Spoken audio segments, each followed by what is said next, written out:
Meus caros amigos de contratos empresariais, boa tarde para vocês que estão aqui presentes, né? Como eu faço sempre questão, tá? Presentes aqui nessa gravação, eu, Ana Alexia, Ítalo, José Valberto e Magno Minervino, tá? E para você que vai assistir essa aula, para você que vai assistir essa aula depois no Unifo Online, bom dia, boa tarde, boa noite e boa madrugada, dependendo da hora que você vai assistir.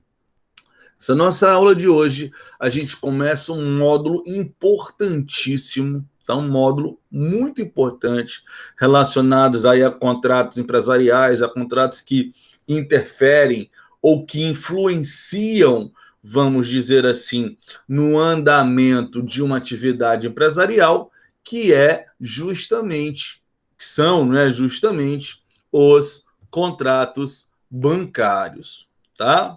E, cara, eu quero, a priori, fazer com você, nessa aula de hoje, não sei se a gente já começa, vamos dizer assim, a examinar, não sei se a gente começa, vamos dizer assim, a examinar as questões atinentes aos contratos bancários em geral, tá? Porém, que acontece? Que acontece? Tá? Vamos começar essa introdução e a gente, de repente, fica com os contratos bancários aí para a próxima aula. Cara, a primeira coisa que a gente precisa perceber para a gente poder falar em contratos bancários, tá? É a gente perceber que na economia a gente vai poder falar em três tipos de agentes econômicos distintos, tá? Em três tipos de agentes econômicos distintos. Cara, seja se você pegar um livro de contratos empresariais, na parte que ele vai falar de direito bancário, seja se você pegar, não é? Vamos dizer assim, um livro de direito bancário propriamente dito, tá? Todas as informações relacionadas aos contratos bancários começa justamente a partir dessa perspectiva.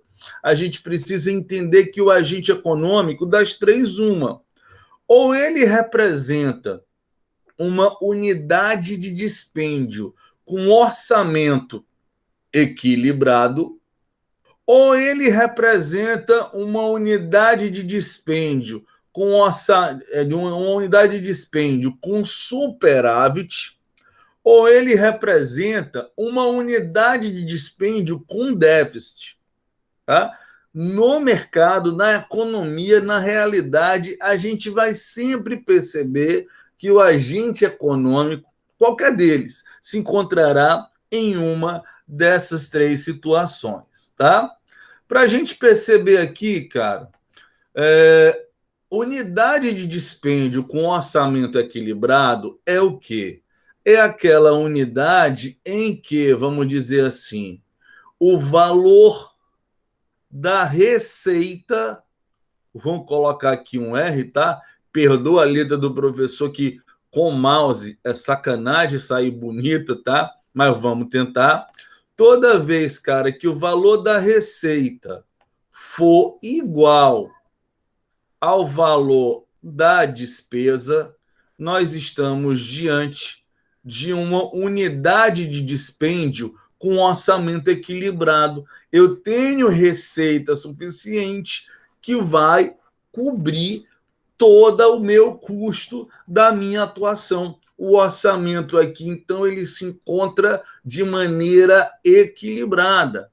Em teoria, se todo mundo tivesse, né, orçamento equilibrado, se todo mundo no mercado fosse uma unidade de dispêndio com orçamento equilibrado, muito provavelmente, os bancos não existiriam, pelo menos não de um ponto de vista financeiro e jurídico, tá? Agora, a gente tem também unidades de dispêndio com superávit, superavitárias, ou seja, Aqui, meus amigos, a gente percebe que nessas unidades de dispêndio, a receita ela é maior que. Lembra disso? Da época da escola? A receita ela é maior que a despesa, ou seja, você tem os seus custos aí relacionados à sua atividade, sendo que o seu ganho nessa atividade paga esses custos e sobra ainda alguma coisa. O seu orçamento ele é superavitário, tá? De outro lado, a gente tem unidades de dispêndio deficitárias, unidades de dispêndio com déficit. Aqui, por óbvio, né? O montante relacionado às receitas, aos ganhos dessa unidade de dispêndio é inferior ao seu custo, é inferior às suas despesas, digamos assim. Tá? Então, de cara, a gente precisa perceber isso. No mercado, na economia, seja você um empresário, seja você consumidor, seja você quem for, tá? Você, do ponto de vista econômico, não estou falando aqui ainda de jurídico, do ponto de vista econômico, das três, uma. Ou você representa na economia uma unidade de dispêndio de orçamento equilibrado, e aí você tem o orçamento equilibrado no sentido de quê? De ganhar exatamente o valor suficiente para arcar com todas as suas despesas. Você pode ser uma unidade de dispêndio, de novo, superavitária. Aqui você ganha mais do que o necessário para arcar com as suas despesas, despesas ali da sua manutenção, enfim. E o orçamento deficitário é o inverso. O orçamento deficitário é justamente aquela situação em que a sua receita ela é inferior, né, ao valor dos seus gastos, das suas despesas, etc. E aí, meus amigos, é que surge, então, a discussão, o debate sobre qual que deve ser, qual que é o papel dos bancos na economia, né? Qual que deve ser, qual que é o papel dos bancos na economia. Como a gente colocou aí, os bancos na economia, eles representam agentes de intermediação financeira. Intermediação financeira por quê? Veja bem, esse cara, o banco, ele vai, vamos dizer assim, chegar junto desse sujeito que é a unidade de dispêndio superavitária e vai, de repente, tentar, né, pegar aquele crédito superavitário que a unidade de dispêndio superavitária tem para, por exemplo, vai captar esse crédito para, por exemplo, emprestar para a unidade de dispêndio deficitária, para que assim ela possa equilibrar seu orçamento. Ou mesmo esse crédito poderá ser captado para quê? Né? Para ser emprestado aí para aquele que está com a unidade de dispêndio, vamos dizer assim, de orçamento equilibrado, funcionando aí como uma forma de investimento, né? De uma forma de trazer dinheiro aí para aquela unidade de dispêndio. Tá? Então, esse é o papel dos bancos na economia. E qualquer livro, cara, de contratos empresariais ou de direito bancário, ele vai começar te mostrando justamente essa questão. Dito isso, a gente precisa, então, vamos dizer assim, definir ou entender o que é que a gente vai ter enquanto contratos bancários. O que a gente vai ter enquanto contratos bancários? Precisamos fazer, por assim dizer, uma delimitação conceitual. Meus amigos, nesse conceito de contratos bancários, vamos botar uma série de contratos. que precisam ter essas 3 características aí, tá? Literalmente, essas 6 características. Quais são elas? Primeiro, eu preciso da presença do banco como parte contratual. O banco precisa ser uma das partes daquele contrato, para que a gente possa pensar na noção jurídica de contrato bancário. Perceba, é um dos requisitos, não o único. Porque se você olhar, por exemplo, uma instituição financeira que venha a alugar um imóvel para nele instalar uma agência, eu não posso dizer que o contrato de locação aqui ele vai ser um contrato bancário porque ele tem o banco como uma das suas partes, tá? Esse requisito ele não se esgota por si. Esses requisitos eles são cumulativos. Se eu não tiver banco como parte contratual, uma instituição financeira ou algo legalmente equiparado, você já sabe, aquilo não é um contrato bancário, isso não vai interessar para nós nesse momento, tá? Agora, se foi banco, se for instituição financeira ou entidade legalmente ela equiparada, aqui o primeiro requisito está ok. Segundo requisito para a gente delimitar o conceito de contratos bancários é o seu objeto. O seu objeto, a intermediação de recursos financeiros. Veja, vale a pena insistir. Os bancos são agentes de intermediação financeira. O que eles vão fazer na essência? Eles vão captar recursos das unidades de dispêndio com superávit para empregar esses recursos emprestando, né, através de contratos como de mútuo, por exemplo, para a unidade de dispêndio deficitária ou de orçamento equilibrado, enfim, para a sua eventual atuação no mercado. Tá? Então, precisa que, além do banco ser parte, precisa que o objeto do contrato esteja relacionado com a intermediação de recursos. Ora, na captação de recursos, ora na captação de dinheiro, ora no empréstimo de recursos, na disponibilidade de recursos, no empréstimo de dinheiro. Beleza?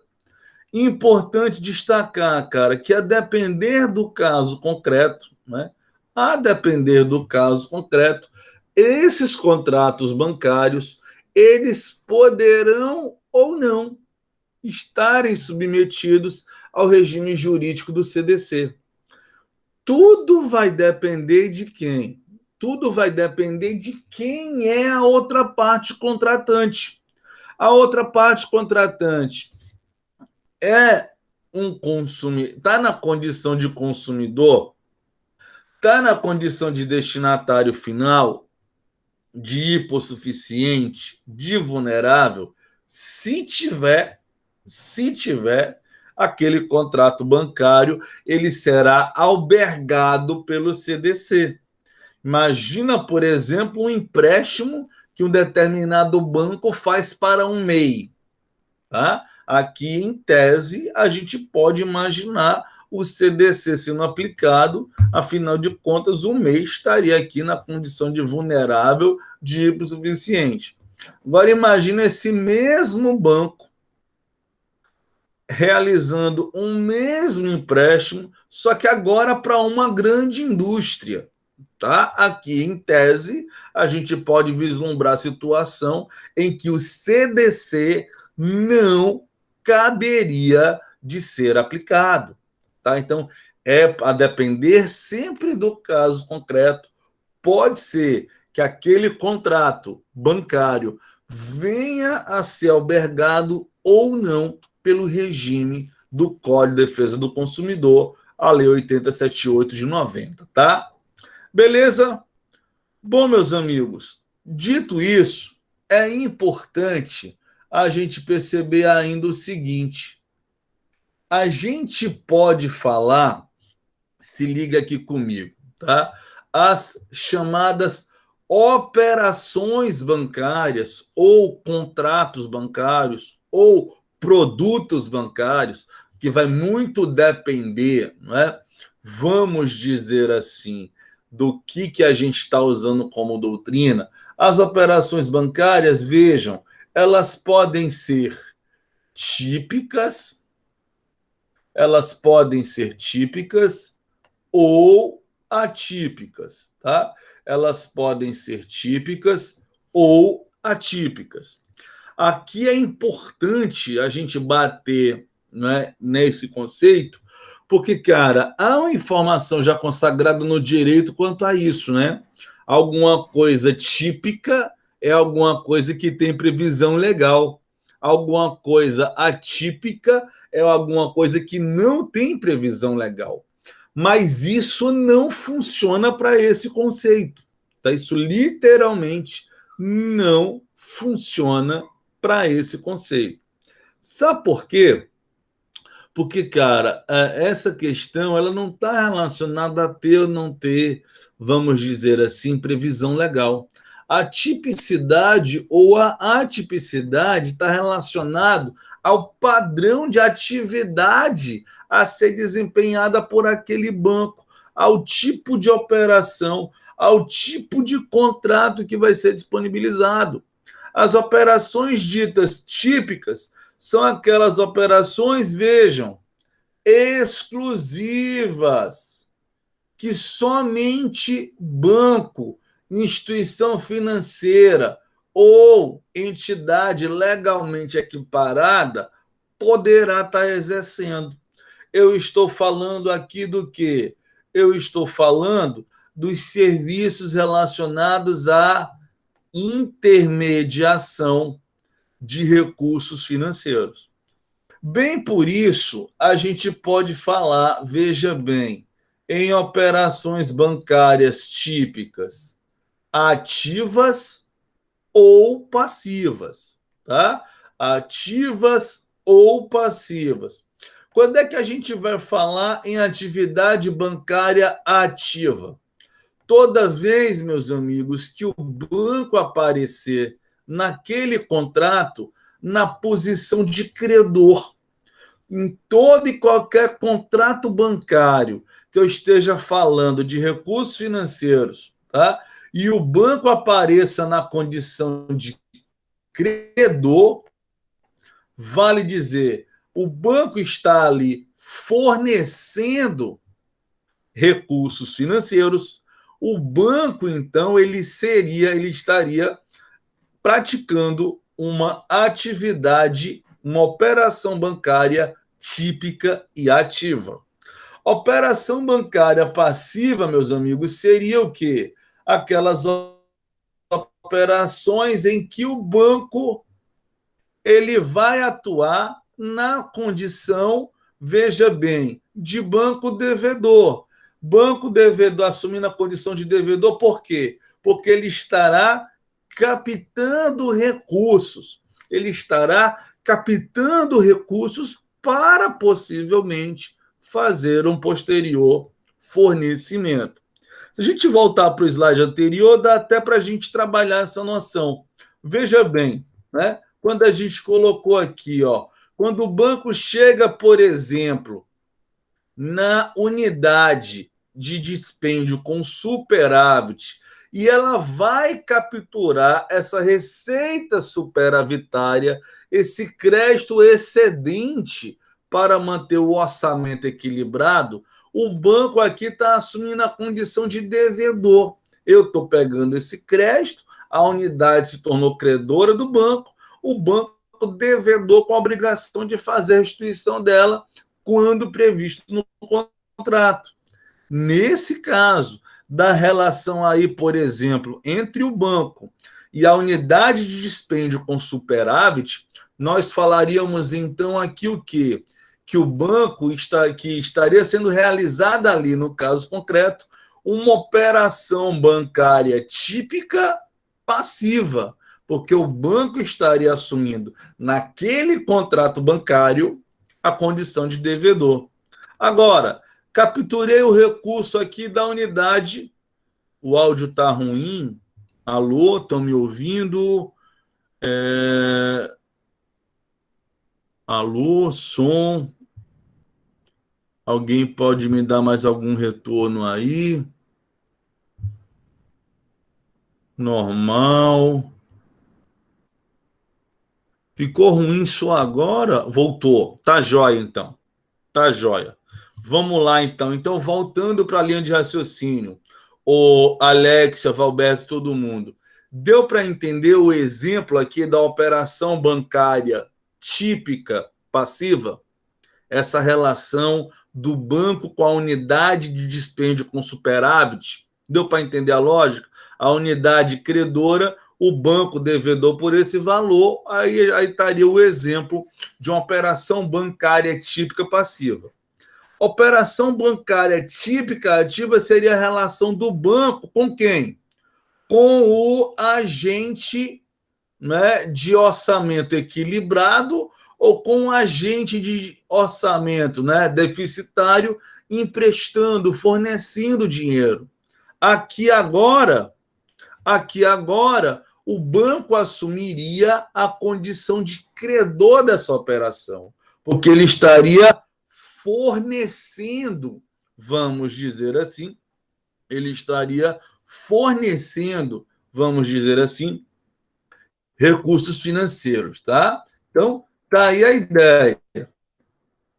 Operação típica é aquela operação que é exclusiva, somente instituição financeira pode praticar, somente banco ou entidade legalmente equiparável, e se refere a operações de intermediação de recursos financeiros. Elas são consideradas ativas quando o banco assume a posição de credor daquele contrato empresarial. Ativa porque essa intermediação se refere ao fornecimento de recursos financeiros, ao empréstimo de dinheiro, à disponibilidade financeira que o banco dá para o agente econômico. Já a operação típica pode ser passiva quando o banco assume o papel de devedor, porque ele vai ao mercado captar recursos. E de quem ele captou recursos, ele assumiu a posição de devedor justamente com a obrigação de restituir esses recursos quando solicitado, de acordo com o contrato, conforme a gente vai ver no evoluir dessa nossa unidade, desse nosso módulo. Ponto importante, cara, ponto importante, tá? Até para fazer uma conexão com o direito tributário. Veja bem, as chamadas operações bancárias típicas, sejam elas ativas, sejam elas passivas, elas estarão sujeitas à tributação mediante o IOF, né? Mediante o IOF, Imposto de Operações Financeiras, imposto aí da competência da União, tá? Então, até fazendo um contraponto lá com o direito tributário, vale a pena a gente fazer essa menção, justamente, cara, para que você não confunda de maneira alguma, venha a confundir aí, né, as operações típicas com as operações atípicas. Veja, se as operações típicas elas são operações exclusivas, as atípicas são operações acessórias, são verdadeiras prestações de serviços que os bancos muitas vezes fazem, visando aí agregar valor, né, à sua atuação no mercado, mas que é possível que essa prestação de serviços venha a ser realizada por terceira pessoa que não se enquadre no conceito de instituição financeira. Tá? Então, as operações bancárias atípicas são exercidas pelos bancos em concorrência com diversas outras pessoas jurídicas não bancárias no mercado. As operações típicas não só banco, só instituição financeira ou entidade a ela equiparada é que vai ter aí essa possibilidade de fazer o trabalho das chamadas operações típicas. Meus caros, vejam bem, eu trouxe aqui para listar duas das atividades mais comuns dos bancos prestarem aí na condição de operações atípicas. Duas das atividades mais comuns dos bancos prestarem na condição de operações atípicas. Primeira delas, a cobrança de obrigações, né? O recebimento de contas. Veja, muito comum, tá? Repare, próxima vez que chegar o boleto aí na sua casa, né? Próxima vez que chegar boleto aí na sua casa, pena que disseram, né, velho, que a atividade do carteiro é essencial, né? Podia deixar o pobre do carteiro que passa na casa da gente em casa, em isolamento social, para não chegar a conta nova, né? Mas, enfim, brincadeira à parte, próximo boleto que chegar na sua casa, se você for examinar o boleto, lá no boleto tem uma informação que é mais ou menos assim, tipo ou documento. E lá você vai ter a informação, às vezes, de uma sigla te indicando qual é a origem daquele boleto, né? Às vezes está lá DM, duplicata mercantil, CH, cheque, né? E por aí vai. Porque como é que funciona? Né? Muitas vezes, né, os empresários, notadamente aqueles que atuam no comércio, o que eles fazem? Eles pegam esses títulos todos, né? Eles pegam esses créditos todos que eventualmente concederam e, através de instrumentos como borderô, olherite ou coisa que o valha, isso é encaminhado para os bancos para que o banco possa fazer, vamos dizer assim, a cobrança administrativa daquele crédito. Ele vai mandar para você o boleto, se você não pagar, o banco protesta e devolve para o credor, né, já todo preparadinho para eventual ajuizamento de ação de execução. Tá? Veja que esse tipo de atividade pode ser prestado, por exemplo, por um escritório de cobrança, por um escritório de advocacia. Você não precisa ser banco para fazer isso. Tá? Por isso, atividade acessória. Além disso, a guarda de bens não monetários. Serve de exemplo o aluguel de cofre. Às vezes você tem lá um objeto de alto valor, de valor inestimável, você quer fazer a guarda disso. Isso pode ser feito através do aluguel de cofre perante as instituições financeiras. Afinal de contas, a gente imagina que tem uma segurança mínima necessária para garantir aí a conservação desses bens. Mas isso não precisa ser feito através de banco, né? Hoje em dia já tem aí no mercado entidades aí, empresas aí que trabalham justamente com isso, né? Com galpões aí que você aluga, enfim, pega para você, para fazer guarda de bens seus, etc. Tá? O fato é que aqui, tá? A gente está falando agora de quê? De obrigações atípicas. Obrigações atípicas por quê? Porque são operações que os bancos vão exercerem no mercado em regime de concorrência com outros agentes econômicos. São atividades acessórias, né? São atividades ali que o banco vai prestar como uma forma de agregar valor ao serviço que ele desempenha no mercado. Beleza? Tranquilo? Show de bola? E aí, detalhe importante, tá? A tributação muda, cara. Veja, a tributação muda.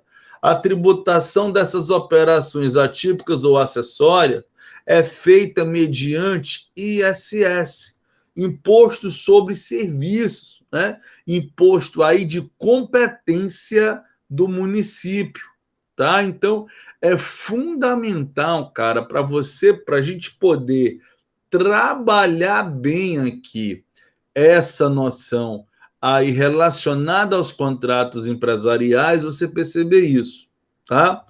Tem operações que são típicas, tem operações que são atípicas, tá? Operações ditas típicas são aquelas operações exclusivas, só quem é banco, legalmente falando, vai poder prestar. Atividades atípicas são atividades acessórias. Os bancos prestam, mas terceiros agentes econômicos, inclusive em concorrência perante os bancos, também prestarão, tá? Atividades típicas podem ser ativas ou passivas, tá? Ativas ou passivas. Atividades atípicas podem ser, não é? Ou relacionadas à prestação de serviços, os exemplos mais comuns: cobrança de obrigações e guarda de bens não monetários, havendo diferença, vamos dizer assim, na tributação atinente aí ao imposto que vai incidir na operação. Se for obrigação típica, é o IOF. Se for obrigação atípica, é o ISS. Tá? Meus amigos, eu vou fazer o seguinte, eu já vou ir arremetendo essa aula aqui para a parte final dela, até para deixar registrado também em vídeo gravado, tá? A informação que conversávamos aqui antes de começarmos a gravação dessas aulas, tá? Vejam, está circulando nas redes sociais, né, a informação de que, tá, seria exigido de vocês presenças nessas aulas, nessas aulas síncronas, né, no momento em que a aula está sendo gravada, ou mesmo a assistência dela no âmbito do Unifor Online. Isso não existe. A única informação verdadeira e oficial que tem é a Unifor, ela pediu um feedback de nós, professores, para saber quantos alunos, quem são os alunos que normalmente estão assistindo às nossas aulas presenciais, digamos assim, tá? Não há, portanto, nenhuma questão formal sobre essa história de se exigir presença, etc e tal, não, tá? Fiquem tranquilos e qualquer informação, cara, que você ouça falar ou veja aí nas redes sociais, pode me mandar, bicho, no Torpedo, no Unifor Online, no grupo, se você tiver no grupo de contratos do WhatsApp, ou de maneira privada para mim, que eu confirmo para você se a informação tá valendo ou não tá. Beleza? Eu vou fazer o seguinte, então, para a gente não começar a ver as operações bancárias típicas, etc., e ficar quebrada a linha de raciocínio, eu vou parar essa videoaula aqui e aí fico, então, à disposição de vocês que estão assistindo essa aula no momento em que ela está sendo gravada para tirar qualquer dúvida. Se não, na próxima quarta-feira a gente recomeça daqui para justamente passar a examinar cada um dos contratos bancários. Beleza? Deixa eu parar aqui a gravação agora e aí eu fico à disposição dos senhores, das senhoras e das senhoritas, tá? Valeu!